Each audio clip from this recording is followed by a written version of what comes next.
டிஎச்பி நேயர்கள் அனைவர் மீதும் எல்லாம் வல்ல இறைவனின் அமைதியும் சமாதானமும் உண்டாவதாக. தமிழ்நாட்டுடைய அரசியல் களம் ரொம்ப பரபரப்பா போய்கிட்டே இருக்கு. ரெண்டு தரப்புலையும் அதிகமான கூட்டணி பேச்சுவார்த்தைகள் நடந்துகிட்டே இருக்கு.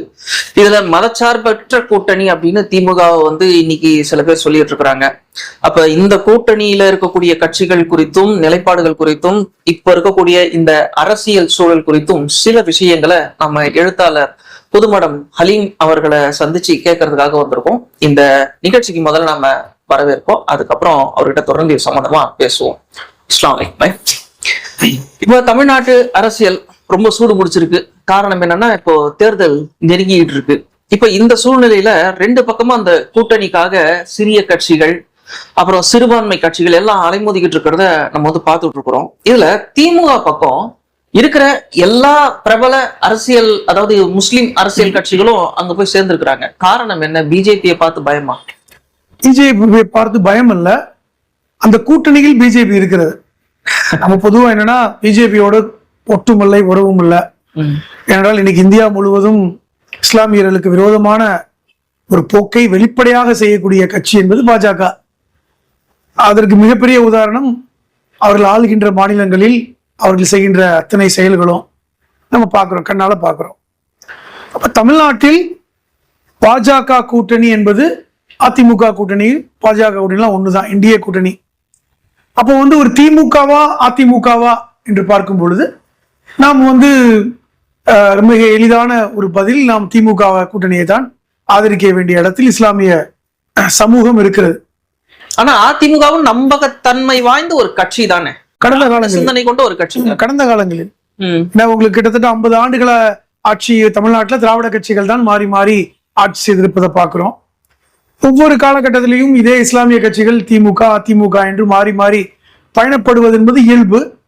இதே காங்கிரசும் மாறி மாறி பயணப்பட்டிருக்கிறது. இப்பொழுது திமுகவில் இருக்கின்ற இந்த திமுக கூட்டணி கட்சிகளுமே திமுக அதிமுக என்று மாறி மாறி பயணப்பட்டிருக்கிறது. ஆனால் 2017 இருந்து இந்த மாற்றம் பெருசா இல்லை. இப்பொழுது திமுக கூட்டணியில் இருக்கின்ற அத்தனை கட்சிகளும் திமுக கூட்டணியில் தான் இருக்காங்க. எனக்கு தெரிந்து இந்த தமிழக வாழ்வுரிமை மட்டும்தான் அந்த ஒரு சின்ன முரண்பாடு இருந்ததை ஒழிய அது கூட அவங்க பாஜக பக்கம் போய் சேரல. இப்ப எந்த கட்சியுமே அந்த அதிமுக பக்கம் போய் சேரல, அதுதான் பாக்குறோம். அப்ப இதுக்கு காரணம் பிஜேபி தான் சொல்றீங்க? கண்டிப்பா பிஜேபிக்கு எதிர்ப்பான ஒரு இடத்துக்கு தான் இன்னைக்கு இருக்காங்க. பிஜேபி என்பது சிறுபான்மை மக்களுக்கும் எதிரான மற்றதும் அல்ல, தமிழர்களுக்கு எதிரானது என்று இந்த கட்சிகள் நம்புறாங்க. இப்ப நீங்க சொன்னீங்க, ஆனா இப்ப பிஜேபி தமிழ்நாட்டுல வளர்ந்த மாதிரியான ஒரு தோற்றம் அதாவது பிஜேபி முஸ்லிம்களுக்கு மட்டும்தான் எதிரி அப்படின்லாம் கிடையாது.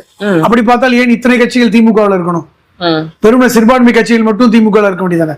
இந்த கட்சிகள் அங்க போயிருக்கலாம்ல, பிசிக அந்த பக்கம் போயிருக்கலாம், அல்லது கம்யூனிஸ்ட் கட்சி இடதுசாரிகள் போயிருக்கலாம்.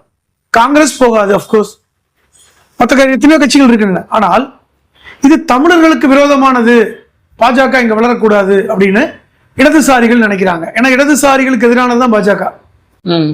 அப்ப அடிப்படையில் பாஜக, இடதுசாரிகள், காங்கிரஸ், சிறுபான்மை கட்சிகள், மதிமுக எல்லாமே இன்னைக்கு திமுக கூட்டணியில் இருக்க வேண்டிய கட்டாயம். அது ஒரு இயல்பான ஒரு கூட்டணியாக இன்னைக்கு இருக்கு. இன்னைக்கு அதிமுகவில் இருக்கின்ற பாட்டாளி மக்கள் கட்சியோ அல்லது தினகரனுடைய கட்சியோ அவர்கள் இயல்பை மீறி தான் இருக்காங்க.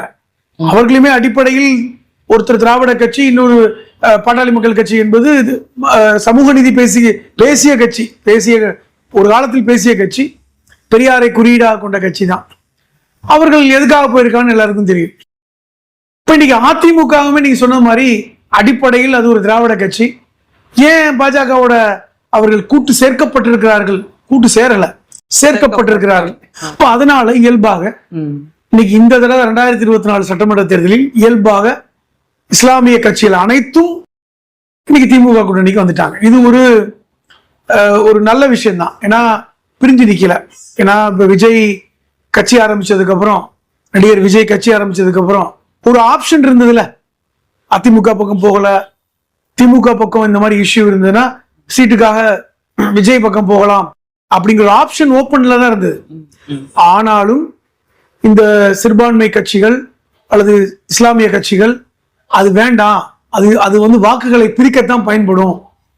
இப்ப நீங்க வட இந்தியால பாக்குறோம், இப்போ வந்து அசாவுதீன் ஒவைசி அவர் வந்து இன்னைக்கு வாக்குகளை பிரிக்கத்தான் பயன்படுகிறாரே ஒழிய உண்மையிலேயே அவர் அதுக்குதான் பயன்படுறாரு. வேற எதுக்கு பயன்படுறாரு? ஆனா ஒருவேளை காங்கிரஸ் அவரை சேர்த்திருக்க வேண்டும், கண்டிப்பா சேர்க்கணும் தான் நான் நினைக்கிறேன். ஏன் சேர்க்கல அல்லது இங்க மாதிரியான ஒரு சூழ்நிலையான்னு தெரியல. ஆனால் அவர் என்ன பண்ணிக்கிறாங்க, வெளியே பண்ணிட்டாங்கல்ல. இப்போ வந்து சிறுபான்மை கட்சிகளை திமுக சேர்க்கவில்லை என்றால் அப்ப தேர்தலில் போட்டிடாம இருக்க முடியுமா? அப்போ தேர்தலில் போட்டிடணும். அப்போ வந்து ஏதாவது ஒரு கூட்டணியோட சின்ன கட்சியோட சேர வேண்டிய தேவை இருக்கிறது. அப்போ சிறுபான்மை கட்சியினுடைய வாக்குகள் பிரியும்ல, அதை பிரிய விடாமல் தடுக்கின்ற வேலையை திமுக செய்தது போல வட இந்தியாவில் காங்கிரஸ் செய்திருக்கணும். அது செய்யல. அதனால யாருக்கு லாபம்? பாஜகவுக்கு தான் லாபம். அப்படிதான் நான் பாக்குறேன். இப்ப தமிழ்நாட்டுல வந்து பாஜக வந்து வளருதா இல்லையா நீங்க எப்படி பாக்க? நீங்க சொன்னீங்க வளர்ந்தது மாதிரி ஒரு பிம்பம். ஆமா. இப்ப நீங்க நம்ம அரித்தமெட்டிக்கா பேசுவோம். 2021 இதே அதிமுக பாஜக கூட்டணி நடந்தது, தேர்தல் சந்திச்சாங்க. எத்தனை சதவீதம் பாஜக வாங்கினாங்க? 2.62%. இதுதான் அதிமுக பாஜக கூட்டணியில் இருந்து வாங்குது. சரி, ஓகே. 2024 பாராளுமன்ற தேர்தலில் தனித்தனியா நின்றாங்க. அவங்க கணக்கு பிரகாரம் பாஜக 11 விழுக்காடு, 11.6 விழுக்காடு அப்படின்னு சொல்றாங்க. அப்ப பாஜக வளர்ந்து விட்டது. ஆனா எப்பொழுதுமே சேர்ந்து இருக்கும் போது குறைவாகத்தான் வாங்கியிருக்காங்க. நீங்க பிரிஞ்சு இருக்கும் போது அவர்களுக்கான இந்துத்துவ வாக்குகள் விழுந்திருக்கு, அதுல மாற்று கருத்து இல்ல. ஆனா வெறுமனே 11 விழுக்காடை வாங்கிட்டுலாம் வந்து வெற்றி பெற முடியாது. ஆனா வளருதுன்னு எடுத்துக்கலாம்.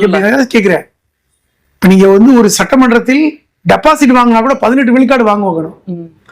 இப்ப நீங்க வளருதா இல்லையான்னு இப்ப தேர்தல் முடிவு தான் நமக்கு சொல்லும்.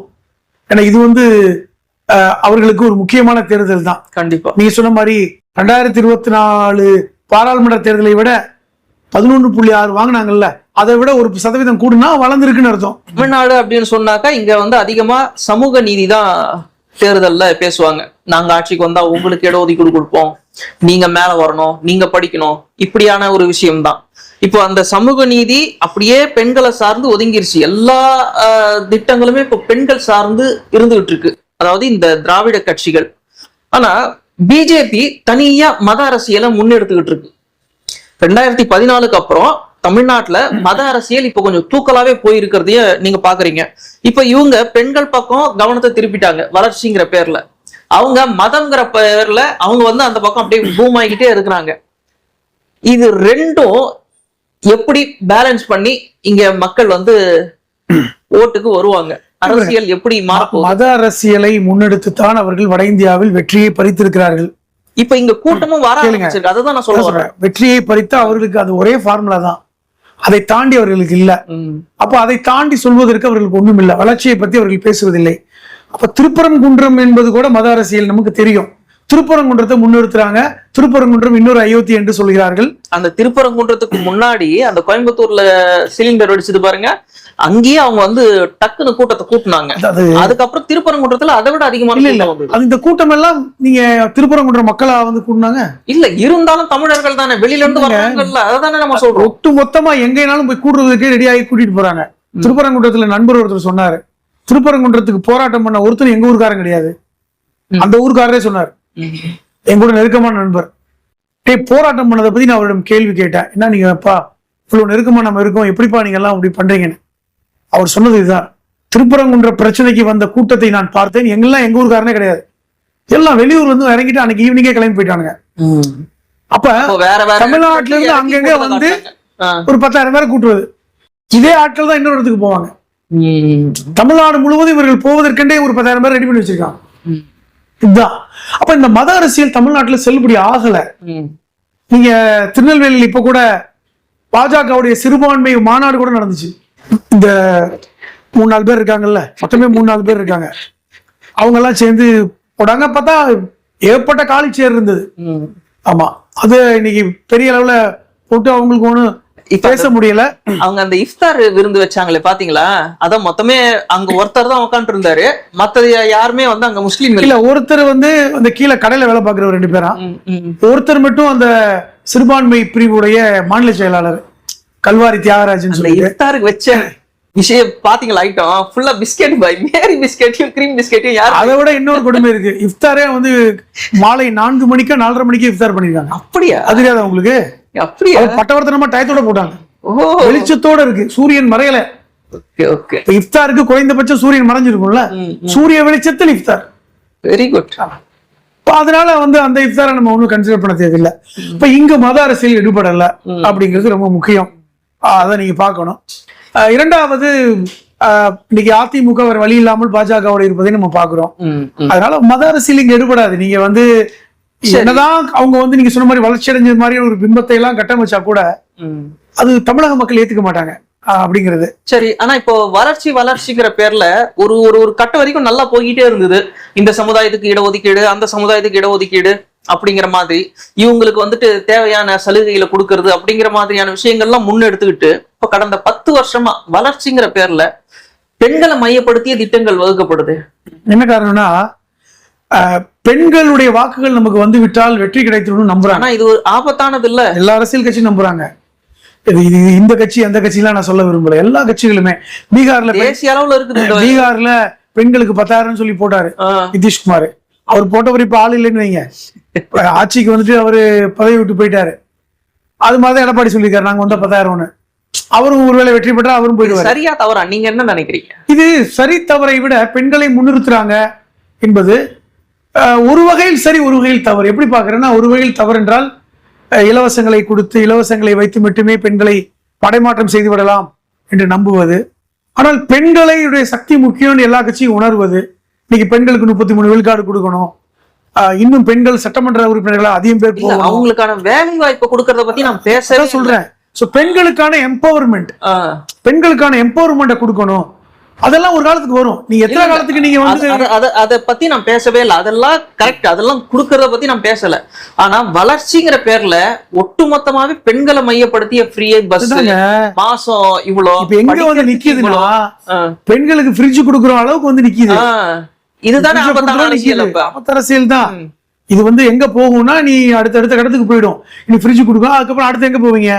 அடுத்து நான் வந்து வைஃபையோட டிவி இது கம்ப்ளீட்டா வந்து நாங்க ஒரு வீட்டுக்கு தேவையான எல்லாத்தையும் வாங்கி கொடுத்துடுறோம். தீபாவளிக்கு வந்து நீங்க போத்தீஸ் போயிடுங்க, நீங்க கூப்பன் கொடுத்தீங்கன்னா அவங்க கொடுத்துருவாங்க. இப்படி போயிடும். இது ஒரு ஆபத்து தான். ஆனால் மக்கள் என்ன உணர்ந்திருக்காங்கன்னா, நீ என்ன கொடுக்கறத கொடு, பழகி இருக்காங்க. நீ குடுக்கறத கொடுத்துரு, நான் யாருக்கு போடுறேன்னு அவனுக்கு போட்டுடுறேன். நீங்க பணம் கொடுத்ததுனால ஒருத்தருக்கு ஓட்டு போடுறதும் இல்ல. நீங்க இலவச இப்போ எடப்பாடியுடைய இந்த 297 வாக்குறுதிகளை மக்கள் சட்டையே செய்யல. அவர் முதல்ல ஆட்சிக்கு வரட்டும், அப்புறம் பாத்துக்கலாம். சட்டையே பண்ணல. நீங்க பாருங்க, அந்த வாக்குறுதிகள் எடுபடுச்சா? இன்னைக்கு வாக்குறுதிகள் வந்து ஒரு தலைப்பு செய்தியாக பெருசா வரல. அப்ப என்ன அர்த்தம்னா, மக்கள் அதை பெரிய அளவுக்கு அதை கொண்டு போகல. அதனால இது வந்து ஆபத்து இல்லை என்பதை தாண்டி பெண்களை மையப்படுத்துகின்ற அரசியல் இன்னைக்கு இந்தியா முழுவதும் வந்துருச்சு. காரணம், ஆண்களை விட பெண்கள் தான் வாக்காளர்கள் அதிகம். தமிழ்நாட்டுக்கு அது பொருந்தும். அப்ப பெண்கள் வாக்காளர்களை நம்ம எடுக்கணும். ஆண்களை நம்ம வந்து சில விஷயங்கள் நம்ம வந்து பேச வச்சு போட்டு போட வச்சுக்கலாம். ஆனால் பெண்கள் முடிவு பண்ணணும். பெண்கள் வாக்களிக்காமல் ஆட்சியில் என்பது ஒரு நல்ல விஷயம். இப்ப பெண்களை டிபெண்ட் பண்ணி இருக்கு கட்சிகள் அப்படிங்கிறது நல்ல விஷயம் தான் ஒரு பக்கம். நீங்க சொன்ன மாதிரி இன்னொரு பக்கம் வந்து இலவசமா கொடுத்து நம்ம வந்து இப்படி போறது என்பதும் அது எங்க போய் முடிய போகுதுன்னு தெரியல. சரி, பாப்போம்.